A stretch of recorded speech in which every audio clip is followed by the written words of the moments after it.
Assalomu alaykum, hurmatli gul shaydolari. Hozir gullarimni perks vodorod bilan sug'ormoqchiman. Qanaqa qilib sug'orishni va nimalarga foydaligini sizlarga aytib o'tmoqchiman.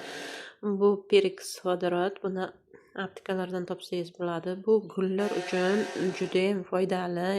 Ildiz kasalliklarini, tuproq yuzasi panglab, mag'irlab qolishlardan oldini oladi, ildiz chirishini oldini oladi, ildizini dezinfeksiya qilib beradi va tuproqlarida har xil mikroblarni o'ldirib beradi. Gulni tuprog'i zinchlashib qolsa, o'shani yumshatib ham berib, gulni ildizi erkin o'sishi, erkin rivojlanishi, kasallanmasligini oldini oladi. Bir oyda bir marta gullaringizni bu bilan sug'orib qo'ysangiz, juda ham yaxshi o'sadi.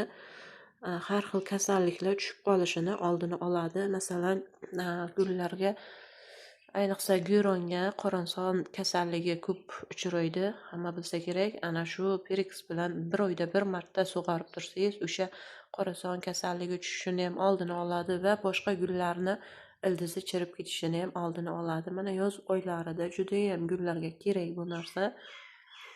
Hozir buni tayyorlanishini sizlarga ko'rsataman. Mana bu chelakda 7 litrlik, bu 7 litrlik suvga hozir men katta osh qoshiqda 2 ta sovurmoqchiman. Mana bir qoshiqimiz, hozir bir qo'lda sizlarga ko'rsatish qiyin bo'lyapti. Bir qoshiq sovoldim. Yana shu bilan bir qoshiq sovulamiz.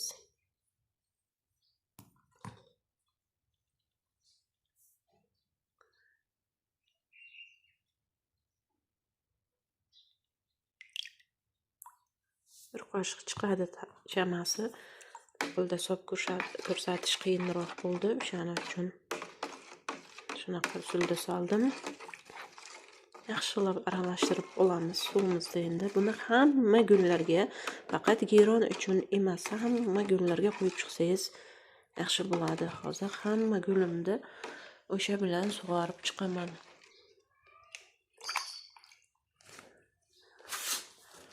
Mana shu usulda hamma gullarga qo'yib chiqamiz hozir.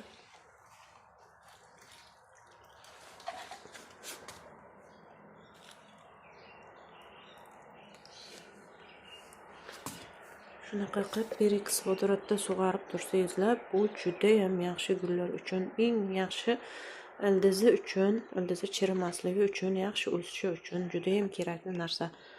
Video sizlarga ma'qul bo'lgan bo'lsa, bittadan like bosib qo'yishlaringizni iltimos qilaman. Yana kerakli ma'lumotlarni sizlar bilan bo'lishib boraman. Xayr, sog' omon bo'lingizlar.